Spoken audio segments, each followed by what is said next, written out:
Welcome to the first part of the DQS Inc. New Auditor Onboarding Training. This is a 7-part presentation. They're each done as individual sections available on our website. They don't have to be watched in any order, and they're designed to take you through an exposure to different parts of DQS's processes, procedures, tools, and systems.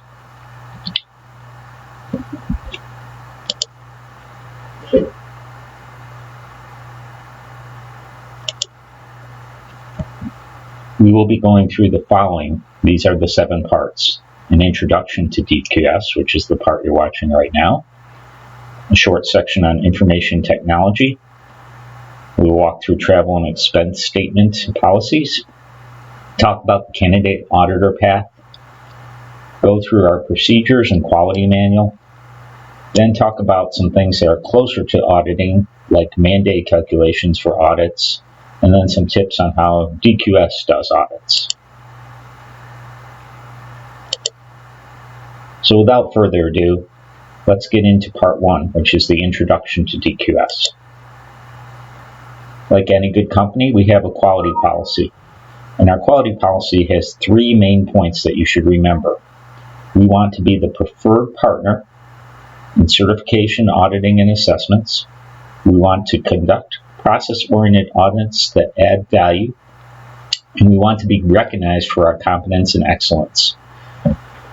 These 3 aspects of our quality policy really help define what we're all about, and they explain in some cases why we do the things we do in terms of investing in your qualifications.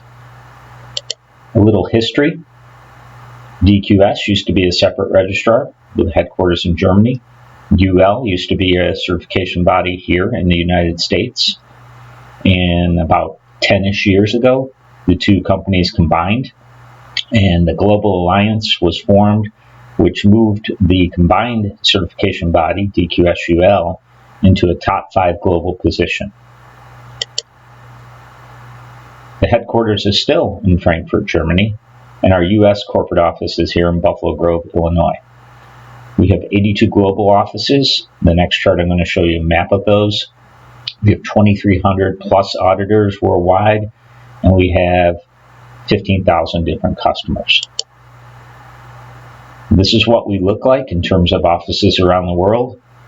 And again, we're right here in Buffalo Grove, Illinois, and Frankfurt, Germany is the headquarters. In terms of products and services, we offer the full range of management system registrations to pretty much any standard that's out there. And so our primary business is ISO 9001, which we call QM15, and ISO 14000, which we call UM. And then secondary to that, TS 16949 is probably our biggest business sector. We have many major global accounts. These are just a few of them to show you who we're dealing with. Coca-Cola, DuPont, Milliken, longtime customers who've been with DQS-UL for a long time. We have many accreditations. Here in the U.S., it's primarily ANAB that we are dealing with. Also VDA for the IATF for TS 16949. We're going to take a quick walk through some of the org charts, and I'm going to explain who the people are. We're not going to go through everybody, but we're going to talk about what the major function of each organization is. Red McGuire is our president. He's stationed here in Buffalo Grove. Below him, we have Mike Brannick as the VP of Ops, and Lisa Brandon as the VP of Business Development. Below them, we have Eric DeSimone as the Director of Finance, Sam Jurek as the Director of HR, Dina Tarantino as the Director of Accreditations, Cindy Soltis as the Director of Automotive SBU, Michelle Barton as the Director of Aerospace Program, and Geeta Aurora is Brad's Administrative Assistant. Eric runs the Finance Department, and Finance's major responsibilities are budgeting, collections, and it's something near and dear to every auditor's heart, expense report processing. So if you get a call on an expense report, it's probably coming out of Brad's department. Sam Jurek runs HR. They are responsible for hiring, HR onboarding, and employee relations. Tony Bianco is the supervisor for our information technology department. They are responsible for setting you up with your IT, for the maintenance of our IT infrastructure, and they run the help desk. And we'll talk more about Tony's organization and what they do in part 2. Lisa runs customer service, sales, and marketing. Inclusive in that is planning, which we would call scheduling. Under customer service, there are 2 team leads, Tina Perez and Karen Rosenberg. Customer service is, exactly as the name implies, the primary interface to the customer for all the back office processing, contracts, pre and post audit questions. They deal with them on the certificates. Mike also runs the planning department. There are 4 planners. We've divided the United States into 4 regions. You can see on this map what they look like. Carol Donato, Lori Silkwood, Colleen Gilbert, and Cerise Mitchell are the planners for the United States. Over in operations, we have Mike Brannick as our president, and then we have the business line managers. So you have Chris James, Elle Madison, and Chris Spire. They basically manage our audit teams. You have Dave Parlagreco, who manages auditor development and technical review.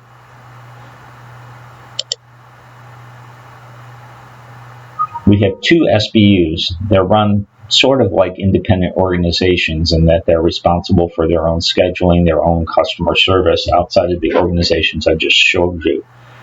The first one is the automotive SBU, and it's by far the largest. It's run by Cindy Soltis. We have all these are full-time auditors. We also have schedulers, and we have customer service reps that report to this SBU. We also have an aerospace SBU run by Michelle Barton. The auditor development, technical review, and verification team is run by Dave Parlagreco. You are dealing with Dave's organization right now. If you've talked to Sebastian Quigg or Ashley Kelleher or Dave himself, they're all responsible for your development and your candidate auditor path. After audits are completed, this team is responsible for the technical review of those audits. We also have a program management team. So every program, for example, BRC for food or ISO 14000, AS 9100 has a program leader, and they're responsible for the development of that program and its accreditation and its continued accreditation, program-specific auditor training and continued professional development, and the identification of resources that they play in those roles. The last part of the organization we'll discuss is Dina Tarantino's team, which is the accreditation team. And they're primarily responsible for cert generation, but they also manage all of the accreditations, meaning when somebody wants to come in and audit us here, they are the primary focal point. That completes part 1 of the presentation. Part 2 will be on information technology, and that concludes this presentation.